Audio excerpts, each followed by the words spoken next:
You can be anything you want, but not everything. And life is going to demand that you choose. And if you fail to choose, you will not have the success in any of those areas that you could have if you had narrowed your focus. I've been thinking about this a lot because I'm really fascinated by the phenomenon that is Andrew Tate. Yeah. So let's see if we can burn your channel to the ground, shall we? Let's go. I ain't trying to get between you. I'm just trying to get between you. Tom Bilyeu, host and founder of Impact Theory, co-founder of Quest Nutrition. Yes. And your NFT project, Founders Key. Yes. And you have another one, Project Kaizen. Yeah, so we actually have several NFT projects, but they all live inside of the world of the keys. So that's the high level one or the foundational one, however you want to think about it. And then everything sort of builds on top of that. What is Impact Theory? What are you working on? What are the different, facets of the business? So the reason the company is called Impact Theory is my theory on how to impact people at scale is through entertainment. So the part that I'm known for now, in my experience, only impacts 2% of adults. And I ran this experiment back at Quest. So at Quest, I started what I called Quest University. And I said, I'll come in early, I'll stay late, whatever. I will teach you everything I know about entrepreneurship so you're in control of your own life. Because entrepreneurship is really just a way of problem solving. So it doesn't matter if you want to start your own company or not. It's just, that's what you have to get good at. And so this is where all the mindset stuff started. Before then, it was just, this is what I'm doing in my own life, and I know it's super effective. And so we did that, and I came in early, and I stayed late, and 2% of the people it changed their life forever, and I still get text messages and calls from them. It's crazy. I just got one recently. A guy had started a couple companies. So I would show up every morning at 5 a.m. and sit out on the table, and most days it was me and this one guy. Now, that one guy has gone on to start multiple companies. Some of them failed, and now his most recent one's taking off. And he sent me a text, and he was like, bro, I tell my whole team, this is the Tom way. We do things the Tom way. But he's like, it actually works. And so it's not the Tom way. These are timeless ideas. I am the current vessel for these ideas that have been around for thousands of years. And what I'm trying to do is get them out there so people will use them so they'll have the same kind of transformation that I had. I took myself from scrounging my couch cushions to find enough change to put gas in my car, to go to a job interview, to actually building and selling $1 billion company. So it is just the ideas. And what I had hoped was by telling people, think like this, act like this, that it would change their life forever and I would be done and my mission would be achieved and it would be wonderful. The problem is 2% yes, 98% no. Why is that? The real answer is so heartbreaking, you're not going to like it, but I'll tell you. And that is, despite the fact that adults can change forever, literally until the day you die, most will not, because they don't realize that they have what I call a frame of reference. They're so blind to it, it's like a fish in water. They don't even realize that it exists. And so their whole life, they're controlled by their values, their beliefs, their rules, and their routines. But because they don't realize that all of those things are malleable and they mistake them for objective truth, which I assure you they are not, they continue to live in sort of a blind fashion, what I call living by the law of accident. And so they just stumble their way through life, convinced they're right, and they never make change. So, Tom, you nailed it. Well said. One word that comes to mind is politics, because I spend a lot of time on the internet consuming content, not just like podcasts, but I spend a lot of time on Twitter. I curate tweets for Beyond the Interview, which is my page that does really well. And the one thing that I notice is a lot of people are fighting about politics, religion, and they're so stuck. It's exactly what you're saying. They're stuck in their beliefs and they refuse to deviate from that. yep. And I also notice it as a girl, the emphasis that's placed on certain things that matter a little bit, but not a lot, like beauty, like gossip columns, like, I don't know, just paying attention to celebrity culture, whereas we actually do have the power to curate our social media feeds, for example. And if you change the people that you follow, you change the content that you consume. And yeah, you can sit there and comment on dumb shit all day, or you can choose to follow, you or someone else who's doing interesting things and someone that you'll learn from and authors and people like that. And my life changed when I changed what I was consuming 1,000%. And I think about it all the time. I talk about it with my team all the time. And you nailed it. It's so true. I often ask people, like, what are you training your algorithms to show you? Because that's going to have a huge impact on whether social media is a waste of your time or it's moving you forward.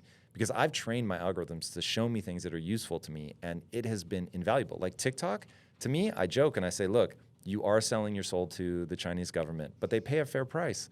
But you have to know how to train your algorithm. So TikTok has been wildly advantageous to me, but I do not watch it for entertainment. I watch it for education, and for that, it's extraordinarily powerful.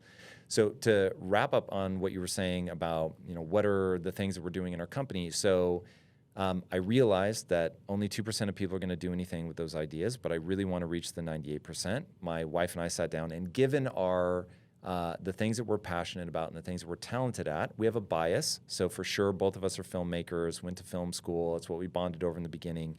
And so the solution, given what we love and what we're good at, we realized was going to be storytelling. And if you look at the dominant form of storytelling right now, it's very much gaming. And so knew that we wanted to get into film, TV, video games. That was going to be a big push for us. And so the key change was originally we thought we were going to be aimed at adults.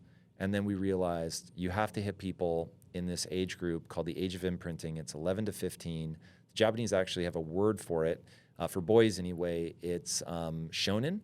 And that translates as the few years. And they're talking about 11 to 15, where it's the first time where we start to push back against our parents. We drink deeply of the culture. It's going to be when we really decide who we are, what we believe. And so if you can hit people in that age group, first of all, they're not cynical yet. So they're far more open to these ideas.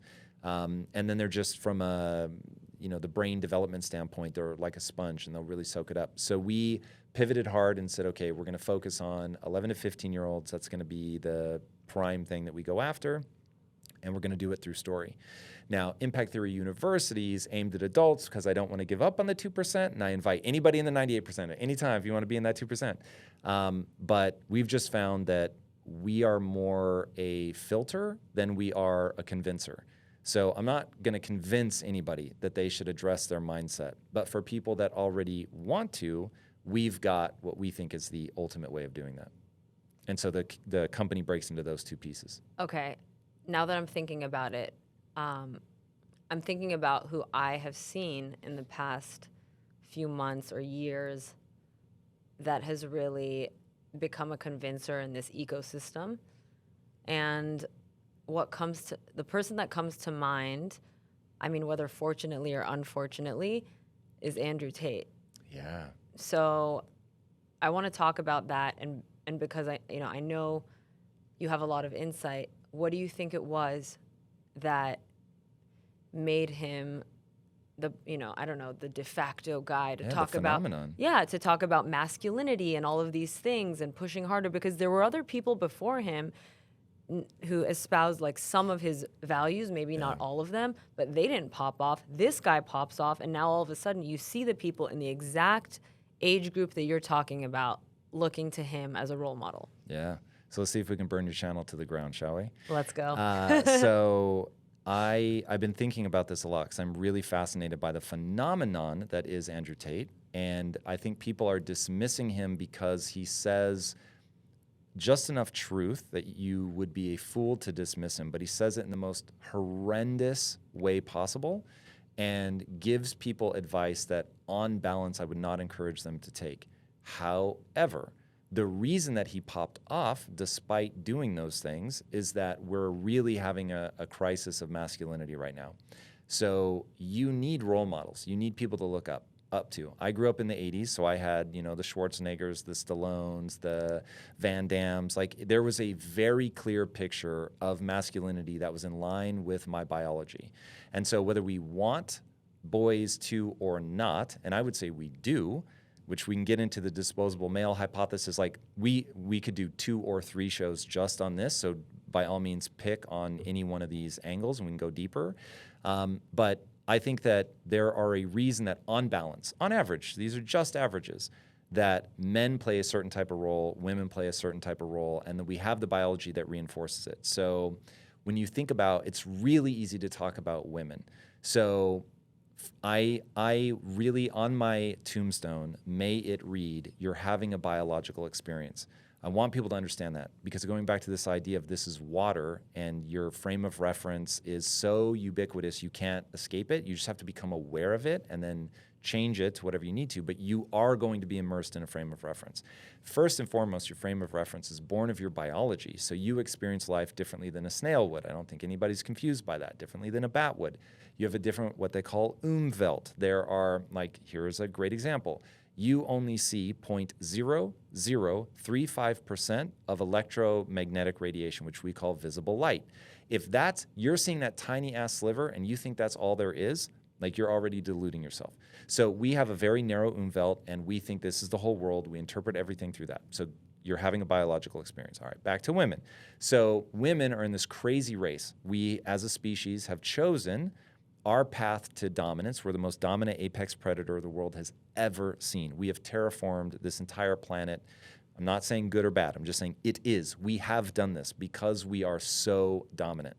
And the way that we've done it is by getting a big brain with a lot of folds in it. Now, to get that big brain, women have had to pay a price.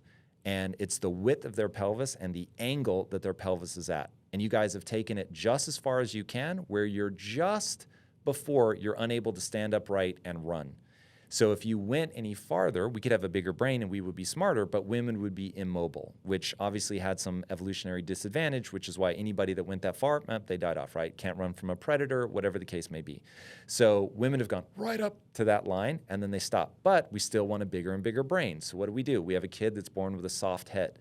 But now what you understand, to get this big brain, we needed women to make these sacrifices. And that puts them in a really difficult spot because you have to raise that kid for a long time. Now, it doesn't have to be the woman. Yes, it does. You're saying that as somebody in a modern scenario. For hundreds of thousands of years, the only way that child could eat was from your breast. That's crazy. I think we lose sight of the fact that we are animals, man. You're making food in your breast. It's insane. So it's incredible, amazing trick, can't believe it, but it puts you in a really vulnerable position where you're going to need, from an evolutionary standpoint, to be optimized for taking care of that child in the way that the man is not going to be because they can't feed them.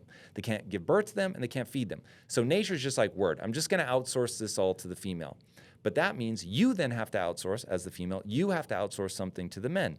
Now, men are the answer to what would women want over hundreds of thousands of years if they got to control procreation, which for the most part they did. Women are the sexual selectors. They are the gatekeepers. Of course, rape exists, but it isn't the dominant form of procreation. This is why women are more likely to conceive if they have an orgasm, blah, blah, blah. So while, yes, that's part of the whole thing, it isn't the thing. Mm-hmm. So the vast majority is women choose, and they decide basically what happens to men. So you guys have to outsource your strength. Now we get back to that thing I teased earlier, the disposable male hypothesis. So women are like, hey, I'm not optimized for strength. I'm optimized for nurturing, feeding this infant, raising it, giving birth to it, all of that. So I'm gonna need somebody that when the saber-toothed tiger comes, you're willing to feed yourself to it, and that you're actually strong enough to be able to do something about it. And by the way, you should be the one going off and hunting because it might take a couple days. I can't leave the baby alone for a couple days. So you go do that stuff. Be willing to die for the tribe, be willing to die for me, be willing to die for your kids, all of that. And then I'll take on the other burden. So I would really encourage men and women to look at each other as partners, but getting back to the Andrew Tate thing. So you've got this. There's a biological reality to be faced for both men and women. Guys are like aggressive. They have interest in getting better and climbing the hierarchy, in getting tough. They get a feedback loop from their biology for getting strong, being aggressive, climbing the competence hierarchy, not dominance hierarchy. This is a distinction that Jordan Peterson makes that I think is very smart. Mm-hmm. You're climbing the competence hierarchy, so you want to get better and better and better. There's another quote from Jordan Peterson that I love. Don't ask why there are so female CEOs in Fortune 500 companies. Ask why there are any men at all. So it's like, it's such Like, I can tell you right now, as somebody who pursues that path, I have shortened my life because of how stressful it is. So I'm not sure that one should look at me and be like, that's dope. It's like, I'm shortening my life. So anyway, it is a very interesting thing. So you have these biological imperatives for both men and women, and you have society saying, hey guys, all those impulses that you feel, you're bad. You're evil. This is all toxic. And so now guys are like, whoa, I don't want to be toxic. I want to be a good dude. Like, and so you get this, and also microtoxins and plastics and all this stuff. Testosterone levels are plummeting. Do you follow Carnivore Aurelius? I don't. I know enough about the carnivore world that I'm going to guess I'll understand some of their stance, but no, I don't know them. All right, go on. I want to hear this so badly. So without having the masculine role models, with people attacking anything that smacks of masculinity, all of the environmental problems, you put all of this together and guys feel a profound sense of dis-ease, but they don't know why. And then you get this guy that steps in and speaks to all of their biology and explains it. Now, the problem is whenever you give an explanation, it doesn't matter if it's right, but it gives you an explanation to paint onto your feeling of dis-ease. So there's an utterly fascinating truth. You're having a biological experience about the way the brain works. Okay, they've done this study. Take somebody who you damage their ability to form long-term memory. So you come in, you meet them, you leave, 3 minutes later, you can come in and introduce yourself again, and to them, it's like they've never met you before. This is real. What I'm about to walk you through is a real study that they've done. So, and remember, this is all about explaining how you can give someone a narrative, and all of a sudden now that narrative becomes their truth because this is how the brain works. So you come in, you meet this person, they can't form long-term memories, you put a pin in your hand, you're a doctor. You shake their hand, it jabs them in the hand, they jerk their hand away. What the hell, why'd you do that? You leave, you come back, they don't remember meeting you at all. You stick out your hand to shake it, they won't take it. But they don't remember why. Because the brain is partitioned into all these like really weird subcategories, and this is one of them. So you have implicit and explicit memory. So they can't remember why they don't want to shake your hand. They just know that they don't want to shake your hand because they've associated it with pain. But they don't know that. So you ask them, why won't you shake my hand? And they'll lie every time. They never say, I don't know. Never, not once. The brain abhors the vacuum. It will never just go, I don't know. It's going to come up with some reason. So the brain goes, and these people actually said this, oh, I don't shake hands with people in white lab coats. Oh, I don't shake hands on Mondays. Whatever. They'll come up with some totally bullshit reason, but they're confident that it's the real reason. So these kids, for all the reasons that I just laid out, have a deep sense of dis-ease. Andrew Tate comes along. He looks the way they want to look. He's a fighter. He has all these dominance cues, all these competence cues. And so they all like, whoa, I want to be like that. He's got money. He's got status. He's fast talking. He's a championship fighter. All this stuff going for him. And then he gives you a reason why you feel the sense of dis-ease. Now, the problem, part of his message is really real. Like, you really should be getting tough. You really should be willing to fight. You really should be smart. You really should be confident. You really should be prepared to take the lead. Like, all of these things are legit. Don't just sit around and be lazy. Don't let yourself get out of shape. Like, really take yourself seriously. You've got one shot at this.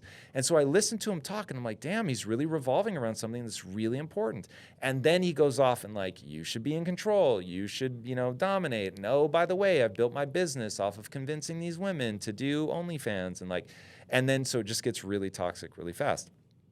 But to dismiss why he's become so enticing is to miss the real problem. So what we need to do now, and I never thought this was going to be me, but I've started now doing content around masculinity, around relationships. And for anybody that's never heard of me before, again, very successful entrepreneur, sold a company for $1 billion, but I've also been married to the same woman for 20 years and got with her when I was dead broke. And so we built all this together. My wife is a high-level entrepreneur, but started out as a housewife. So it's like this insane journey. That's what I want to talk about, because I think the message that women get is obviously be nurturing, be feminine. I mean, I totally agree with you. As a girl who dates and is attracted to men, like, men should be more masculine.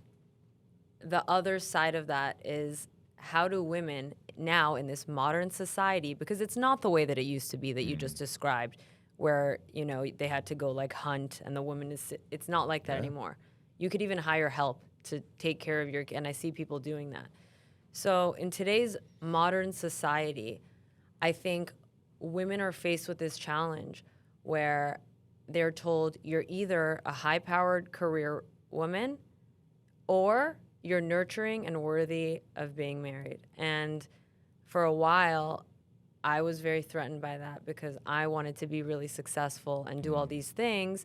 But then I felt I had to downplay that. That's part of the reason why I never started a podcast, because I was like, oh, I don't want to seem like this opinionated bitch who's, you know what I mean? Yeah. And it's a very real thing. Like I was so afraid to put myself out there because I was trying to like market myself as dateable. And a lot of my friends do this, interesting. isn't it? Yes. And it's so funny because I have been meeting all of these really high-powered women who are extremely successful. I don't know if you've heard of Cody Sanchez.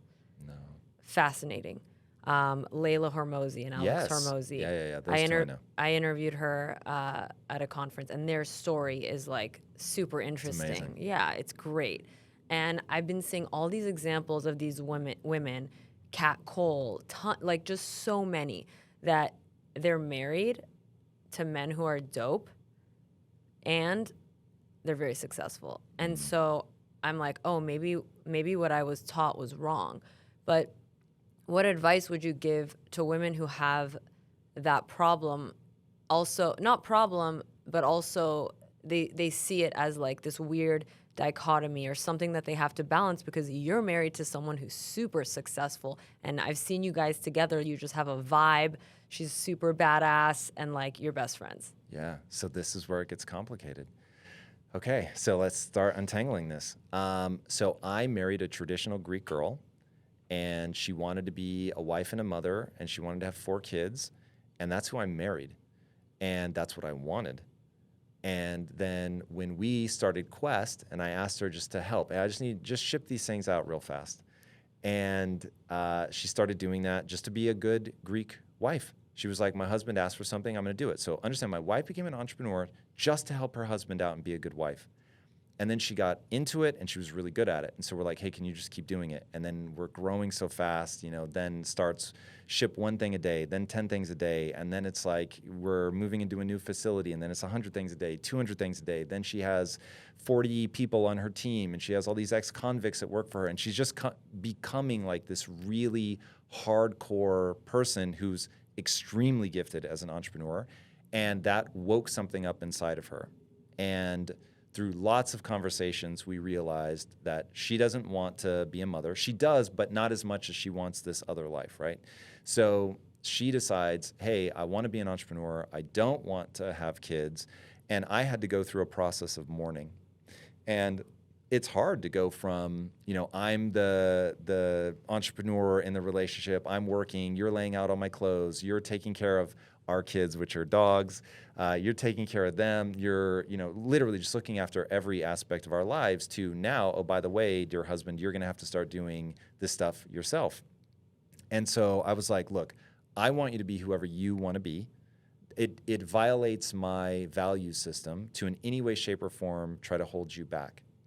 But this is where things break.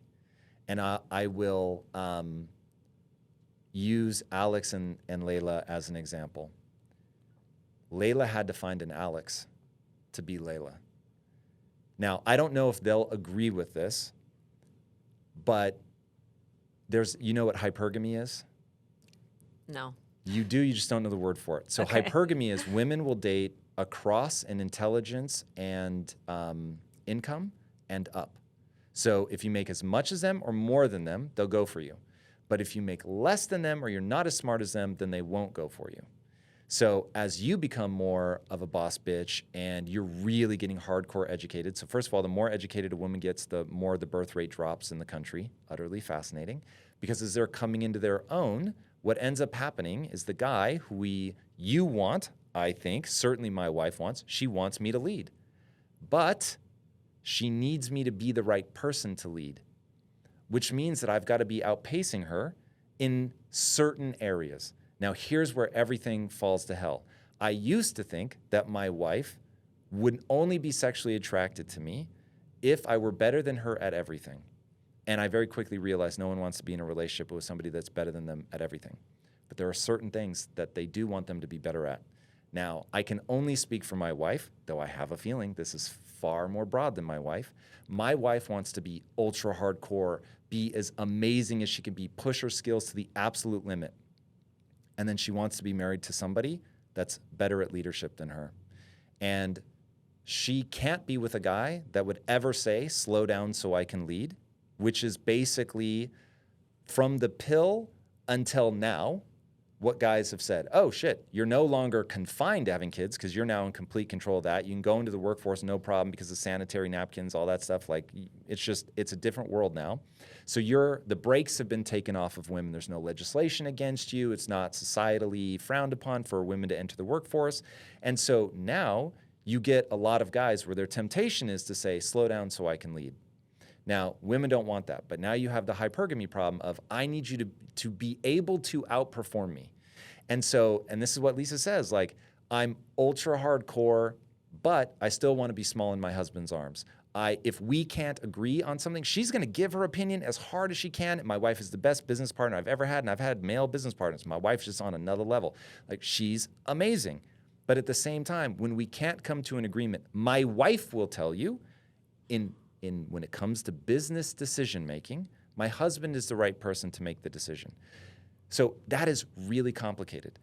But there are things where my wife is the right person to make the decision, and I know that. And so one thing that I'm always trying to get people to understand, you want to climb the dominance hierarchy or the competence hierarchy as far and as fast as you can. But when somebody else is the right person to lead, you should be an amazing follower. And so the reason my marriage works is sometimes I lead and sometimes I follow. And I'm both a tremendous leader and a tremendous follower. My wife is both a great leader and a great follower. But when we have come head to head on something and we can't agree, she looks to me to lead. So this is where, male or female, you need to find somebody where you have a balance that works for you. Now, if you're a guy and you want the woman to lead, hey, go for it. I don't think that scales. I think it's out of alignment with biology in terms of what, on average, these are just averages. Of course, there are going to be some women that love a man that follows them and all that, and there are going to be some guys that want to follow. I get it. I'm just saying, on average. The self-awareness that you have when you speak about who could potentially get triggered by things you're saying is astounding. But it's like when you're someone that puts out a lot of content, I mean, you've heard it all at this point. But as I will say, as a woman sitting in front of you, I agree with what you're saying. And there have been times where, first of all, I hated the word boss bitch. I hated the word, if anyone were like, you're so alpha and you're such a boss babe and whatever, I was like, don't call me that. It would actually really offend me, because what I felt like that implied, and this has also been said to me, was, oh, you probably need more of like a beta male. And that's so untrue. Like, that's actually so untrue. If anything, I want someone stronger than me, smarter than me, can lead. Exactly what you're saying. So You've narrowed the pool. I've narrowed the pool, and I'm aware. Yes. So that's the thing. So there's this economist named Thomas Sowell. Everybody should look him up. It's I love absolutely Thomas incredible. Sowell. He's great. Of course you do. I am not surprised by that at all. And he has a phenomenal quote. There's no utopia. There are only trade-offs. And it's like, you should max out the things in your life that you want to max out. But just know that you now fall into what Chris Williamson calls the tall girl problem, where and this is true of women, they want to date guys that are at least their height or taller. And they actually have a preference for people. It's something like 8 inches taller. I mean, it's not insignificant. And so they want a guy that's quite a bit taller than them. Same thing with intelligence, ability to lead. The better you get, the sharper you get, the more educated you get, you just narrow the pool. You become a quote unquote taller and taller woman as you go. And so there's going to be fewer and fewer guys. Now, what's the solution to this? Want guys to be badass. That's the solution in an awesome way. So let me define awesome for you. So I want to be as good as I can, pushing myself to be better every day. I'm willing to take the lead. I'm trying to be as competent as I can. I'm trying to be as hardcore as I can. I'm trying to provide for my family, protect my family. And at the same time, I need to know how to broadcast and receive love. I need to be a high-level communicator. I need to, and this is something I've learned from my wife recently. So as I've gone through business, I've gotten harder and harder and harder. And I relish that in me, because my journey has been from going from weak to strong. So I was that weak guy that nobody thought was going to do much with his life. For real, my own mother thought I was going to fail. My best friend assumed I was going to quietly marshmallow my way through life. When I asked my now father-in-law for his blessing to marry his daughter, he said no. And so it's like all of this stuff because they had accurately identified where I was. How old were you? All of that would have been my mom. That was when I was 18 and I left for college and she thought I was going to fail. My best friend about the same. And then my father-in-law, I asked to marry his daughter when I was 24. Okay, the only thing I'm going to say about that is if someone was still, and these were your own words, you're like, you referred to yourself as a loser. Yeah, 100%. Yeah, so yeah. that's not me. The only thing I'm going to say is if I met someone who was where you were at 18, 24, and they're still like that at like 40, 45, cute. I'm not down. Yep. Oh, So, 100%. and neither my friends wouldn't be either. No way. So, And I hope guys hear that. I hope guys hear that. We'll put it out there. So, Yeah. yeah, but I want to go back. I want to go back to that because one, what changed you, and two, I know this not just for my own selfish desire to be with someone who is all those things, but I would say that most of my female friends are extremely ambitious. They're also attractive and they're fun and they're cool. Yeah. And every single one, like you said, has narrowed the pool. Yeah. So the solution There's no utopias. There's only trade-off. So this is why. So Lisa, my wife, is playing a very dangerous game because she's chosen not to have kids. Now, nature has given you like the easy button, and you can just have kids, hit the easy button. Not that having kids is easy. Having kids is about the hardest thing and the most honorable thing that you can do. But it's easy in terms of fulfillment, aligning with your biology. It's just going to make a lot of things a lot easier. In fact, my man Rick and I were in the lobby here before we came up, and there was a woman, Rick, I don't know if he noticed her. The second I walked in, she's obviously just recently had a baby. I'm talking like within maybe a month. This was an infant. And she could not stop smiling. And I was like, yeah, that's what nature wants for you. And I was so happy for her. I couldn't stop smiling. So, and I've chosen not to have kids, but I get how beautiful that is. And so, especially for a woman, it's just like ready-made. Nature's ready to sign that check for you and be like, here's fulfillment. Not easy, not always happy, but here's fulfillment. If you do a good job of being a parent, it's going to be ups and downs, lots of tears, but you're going to be like, damn, I really did something with my life. But we're beginning to denigrate that in society. I think that's a mistake. But anyway, I want women to understand it's a dangerous game. So if you're going to play it, you need to understand what the trade-offs are, and you need to be very thoughtful about that. Now, I think it's an amazing game watching Lisa go through this and do all of this and blossom into an extraordinary entrepreneur and see her wring all of the potential out of herself is really amazing. But we talk constantly about fulfillment. Is what you're doing giving you meaning and purpose? We have plans for as we get older, how we're going to fill the void of children and grandchildren. We understand that different phases will bring different regrets. So if I had a kid now, I would regret that because I know how obsessed I would become. They'd become my number one priority. It would bump Lisa into the number 2 slot. It would bump my business into the number 3 slot. And those aren't things that I want now. But when I'm older, I've always just rounded it to 80. When I'm 80, I'm going to regret that I didn't have kids. And so, again, there's no utopia. There's only trade-offs. But you have to mentally have a narrative about, okay, when I'm 80 and I wish that I had kids, what am I telling myself? And what am I doing to cope with that? And so if I have the narrative for myself, hey, you chose to build things, you chose to prioritize your marriage, and you knew that when you got to this stage, you would turn to mentorship with young people, you would start working with them in a more one-on-one way, whereas now I'm about scale, right? I'm not going to do something if I don't think I can reach 1 million people. But as I get older, I might not care at all about reaching 1 million people anymore. I may just want that FaceTime with 3 or 4 young, promising people that I can mentor. But it's like I'm going into it with my eyes wide open. So she and I sat down and said, okay, we are going to regret this at a different phase of our life, but we don't want to live for that phase. I want to live for each phase. But since I know everything is a trade-off, and I am effectively a community of people over time. And so I have to be thoughtful about everyone in that community. I have to be thoughtful about me now, me in 10 years, me in 20, 30 years. And if you do that, then you're not caught off guard by any of this stuff. You will have dealt with it. You will have put the narrative in place, which is important because it's how you reinforce the meaning of what you do. If you haven't read Man's Search for Meaning, read that. It talks about Nietzsche has this amazing quote that goes right in line with this, which is a man with a why can endure almost any how.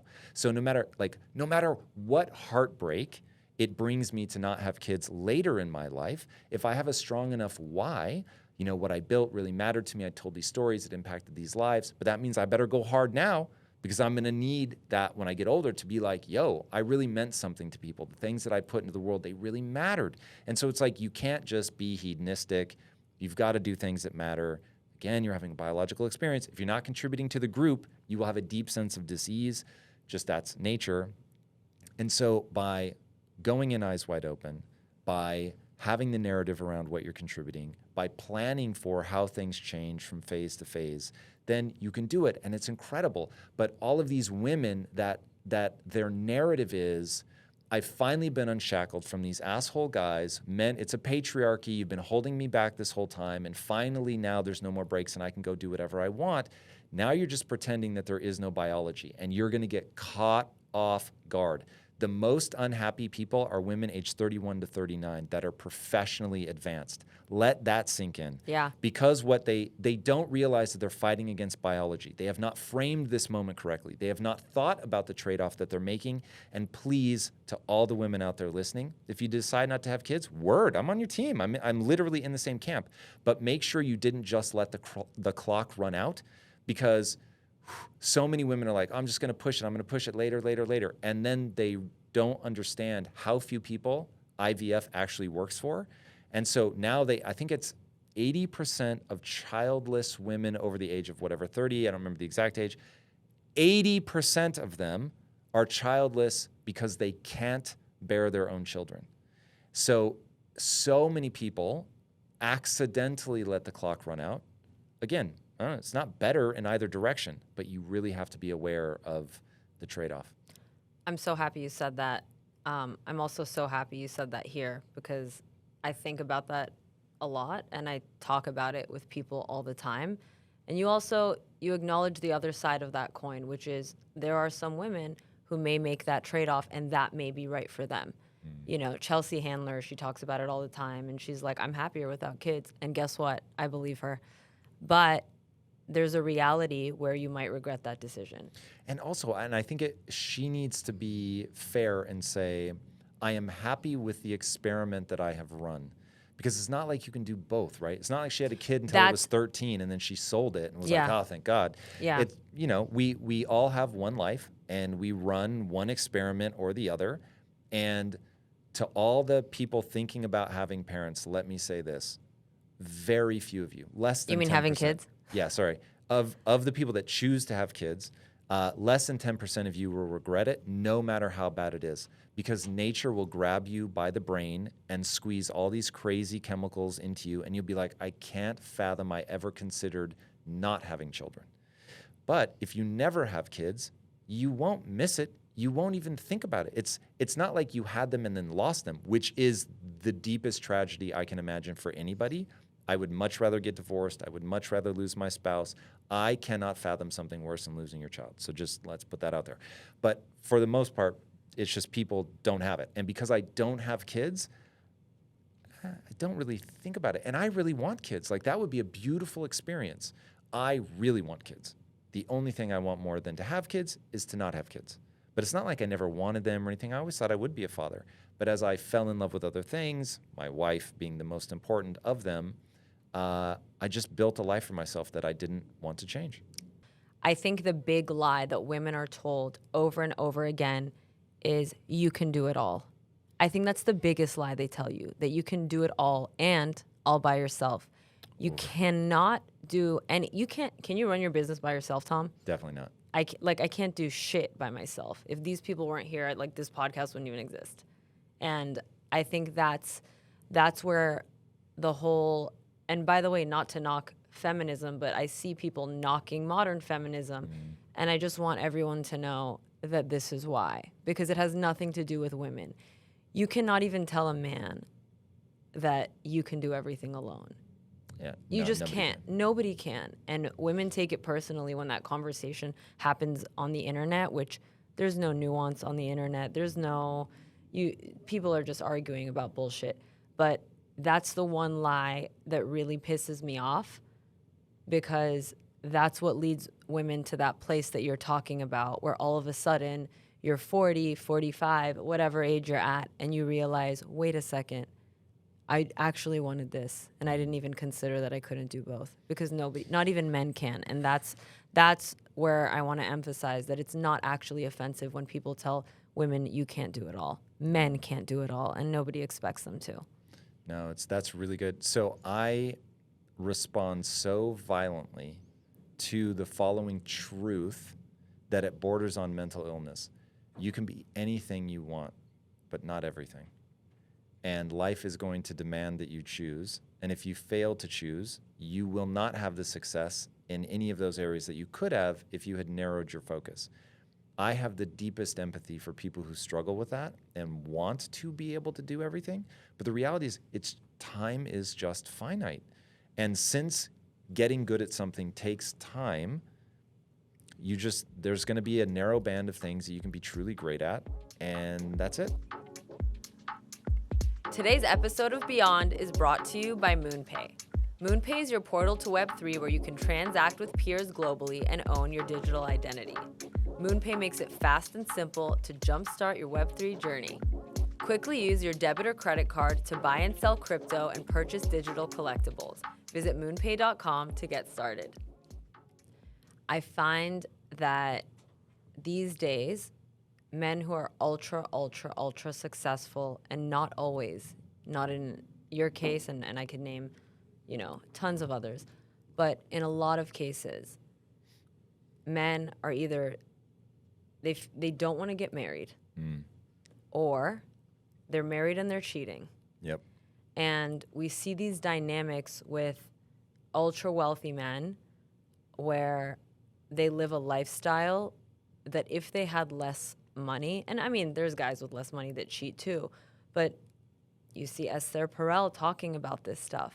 I mean, this is her entire thing. Yeah. That why when you got married early, but once you reached a certain level of success, it's just true that you could have done whatever the hell you wanted, and you chose Lisa, and I want to ask you why that was the decision for you, which I love. Yeah, so Lisa and I decided really early on that we were going to run an experiment and with our entire lives. And that experiment was, what does a life look like when you are committed to sharing it together, the ups and the downs? Now, I am very thoughtful when I do things. And so there were two things that I weighed when I decided to propose to my wife. And that was, she gets sick a lot, and I don't like being a caretaker. I'm not good at it. I'm not interested in it at all. So am I really going to be okay with that? Now, thankfully, that ended up changing over time. But at the time, it was a lot. And I'm only ever going to sleep with her again. And am I okay with that? And I was like, whew, that's really tough. And I had only just recently gotten good with women. So I went from couldn't get laid to within my sexual market value, I could get laid as much as I wanted. Yeah. Now, let me be very clear. In my sexual market value. Not like, I'm 10 out of 10 models all day. Like, it wasn't that. Yeah. But within my sexual market value, I understood how to be authentic, because that's a big part of I don't like having sex if I don't have a connection. I ran that experiment, speaking firsthand. But so I know that I wanted to connect with girls, but when you connect and then can also like, hey, that was really fun, but like I'm on to the next, that was fun. And so I was just like, what's going to be a more interesting life? Now, my life has been weird. I've only ever told one woman that I loved her, and that woman was Lisa. So I was in a position where I didn't think I was going to get married, and then I met her. And I was like, whoa, I'm either never getting married or I'm marrying this girl. And so once I made that decision, it was like, okay, cool. Lisa, I am going to be tempted to have sex with other people, always and forever. You're going to be attracted to other people. For women, maybe women are far more likely to have an emotionally driven affair. Little easier for me to control that. But I'm like, you're going to turn into a bag of wrinkles. And there's going to be a day, my mic cut out for a second. There's going to be a day where it just empirically, you're not as attractive as a 22-year-old. Now, my wife's done an amazing job of staying hot into her 40s, but one day she will be a bag of wrinkles. There's going to be a time where you're not as attractive as a 22-year-old. It is what it is. Every single woman, every single person. For sure. And if things go well, I'm going to go up in sexual market value because I will go from the broke that I am now to making money. And so I want to make sure that you understand I will always find other women attractive. There is a reason this is so fascinating and heartbreaking for women. But if you've seen the chart, women and the men that they find attractive are in a 4-year bracket around them. So if they're 22, they find people from 20 to 24 attractive. And it just moves up forever. With guys, no matter what age they are, they find a 22-year-old attractive. So it's just absolutely, it's hilarious and traumatizing, right? So I'm like, hey. Have you ever heard, as a Jew, I hate to quote Kanye West right now. But there's this lyric he has. He goes, you gonna be hot a little while, I'm gonna be rich forever. And it really just encapsulates what we're talking about here and that statistic, which is unfortunate, but that's the other thing. I don't know that it's unfortunate if you have the right narrative running in your head. Go on. So here's what I said to Lisa. 1, enjoy being hot while it lasts. And so she's really been thoughtful about, I want to dress a certain way. I want to keep my body in shape. I want to really feel it. I want to go out and dance and all that. And I'm not a jealous guy, so I don't mind. She can shake her ass. I would be very shocked if she had an OnlyFans, but like if she really felt strongly, not nudity, but admittedly, I guess I do have my line. But anyway, I'm not jealous like that. So she can go out on a dance floor and like do her thing. And so she's really been able to express herself. She was the one that made me finally have the realization that women want to be the center of sexual attention, because like I never got that. And I always thought it was ridiculous the way women pose in front of a camera. And I'm like, what is this? Because as a guy, I would just feel absolutely absurd striking those poses.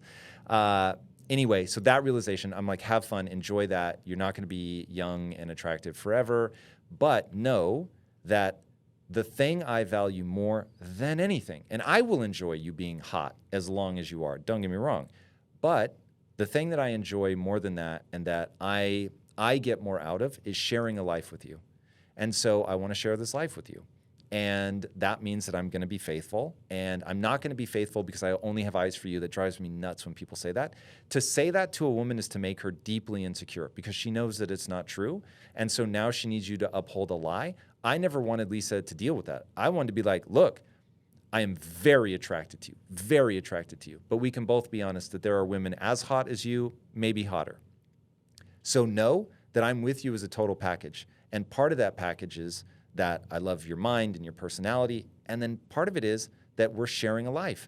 You're the woman that's made me a better version of myself. You're the woman that helped me build this company. Like we've done all of this together. And you've seen me fall apart and help me put the pieces back together. Like it's always been you.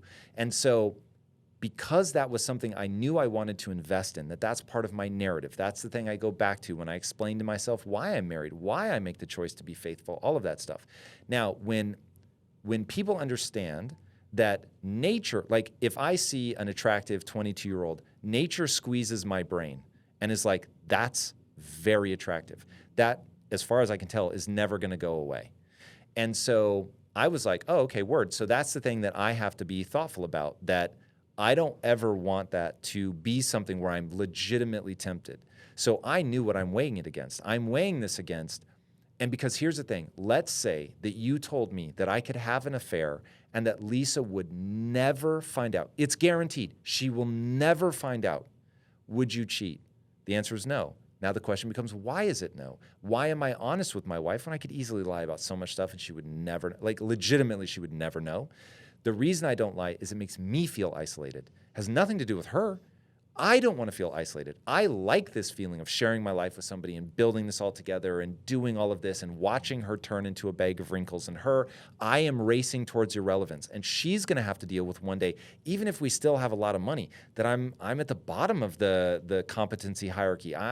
Maybe I've got like old man wisdom, but like, you know, women don't find me. The hardest day of a man's life is when a woman no longer finds him God, there's a word for, I forget now what it is, like dangerous or something like that. But like Powerful. Something to do with it's we'll something shorten to it do to with powerful. something to do with power and status, because it's They usually, find him harmless. That's the Got word it. I'm looking for. Got it. So when women find you harmless, oh God, that is so horrible. That really does sound terrible. So, but that's coming from me, right? So anyway, we're doing all of this together.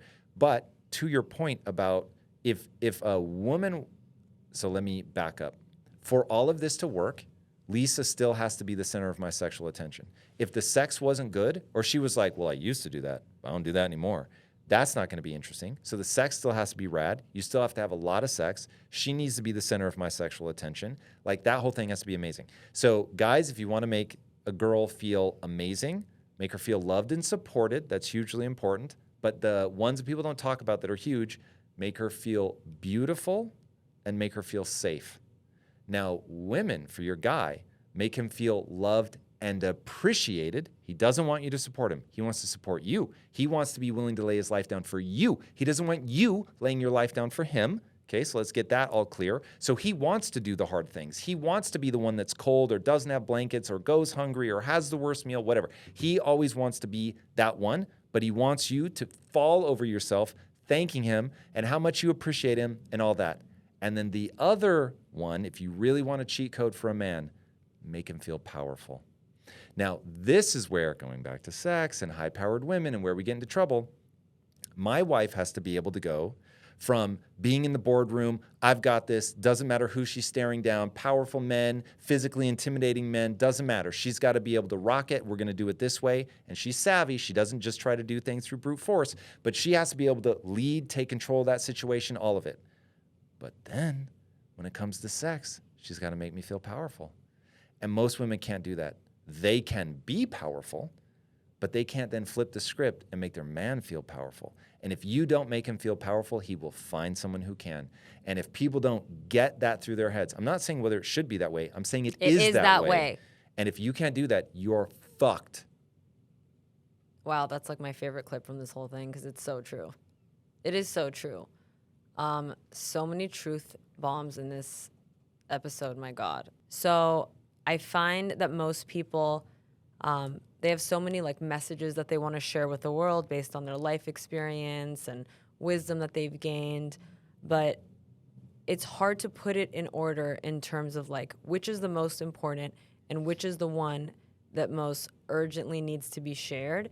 And so I came up with a scenario that sort of forces you I like it. to figure that out. I have no problem prioritizing things or boiling it down, so I'm ready for this. You're ready for the scenario? Oh, yes. Let's do it. Okay. This one's kind of realistic for you, very possible. So you're at the Oscars, and you've been nominated for, let's say, a documentary about your marriage with Lisa or Word. masculinity or something that I'll you're take very it. interested in, okay? You're nominated, and all of a sudden, you hear your name. You won the award. So you walk up, you accept the award, you thank Lisa, you thank the people that you know helped build your company and who worked on the documentary with you, and all of your parents, everybody who's helped contribute to the person that you are, the man that you are. And then there's about 45 seconds to a minute where you get to say something. What do you say in that minute, knowing that there's going to be YouTube clips, that there's going to be headlines everywhere about what you've said, and you can say whatever you want? What's your message to people? This is very easy. So my message to people is that you can really become extraordinary at anything that you want to become extraordinary at, but there's a catch. You're going to have to build your self-esteem around finding the right answer instead of being right. And most people spend their entire lives protecting themselves from the pain of failure, the pain of recognizing that you're wrong, because they're building their self-esteem around being better, faster, stronger, more right than the next person. And the only way to get better at something is to run what I call the physics of progress. To run the physics of progress, though, you have to know where you are, you have to know where you want to go and the obstacle between you, come up with your best guess of what to do to overcome that obstacle, and then when it doesn't work, and most of the time it won't, you have to stare nakedly at your inadequacies, figure out what you need to get better at it, and then try again. But most people, when they fail, they make it everybody else's fault because it hurts too much to be wrong when you build your self-esteem around being right. So boys and girls, build your self-esteem around finding the right answer faster than anybody else. Wow. I wonder how much time that took for you to say that, but I feel like the music would have started playing right then. Tom Bilyeu, thank you so much. I loved this interview. I'm so grateful. Thanks for having me on. It was a lot of fun. Today's episode of Beyond is brought to you by MoonPay. MoonPay is your portal to Web3 where you can transact with peers globally and own your digital identity. MoonPay makes it fast and simple to jumpstart your Web3 journey. Quickly use your debit or credit card to buy and sell crypto and purchase digital collectibles. Visit moonpay.com to get started.